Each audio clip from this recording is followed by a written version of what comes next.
Multisensory processes simply mean how does our brain combine information from the different senses? So as an example, we live in this environment where we're bombarded with information from vision, from hearing, from touch, from smell.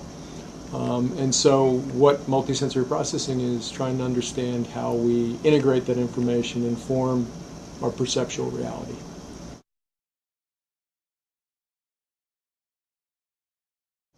Huge. I mean, if we think about how we interact with people when we're having a conversation, obviously auditory information is extremely important, right, what we hear, but also what we study and what we argue is that a lot of the lip movements and head movements associated with speech are extraordinarily important pieces of information in communication. One of the interesting areas that our lab studies right now is this idea of a temporal binding window for multisensory processing. And what does that mean? Sounds very complicated, right?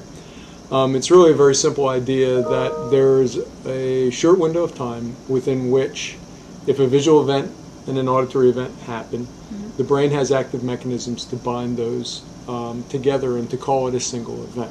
Okay, and this makes a lot of sense in terms of how we treat the world. We're constantly integrating information from the different senses. Some of it belongs together, some of it doesn't. In terms of the practical applications of this idea of a temporal binding window, we've been studying over the last several years people with autism. And what we found is that people with autism appear to have binding windows that are twice as long as what we would call typically developing folks. We think this is extraordinarily important because ultimately what it means is that there's something different about the brain circuits to process multisensory information in those people. And potentially there's ways that we can shrink that temporal binding window so that we could actually help people with autism form what we think is a better unified perceptual reality.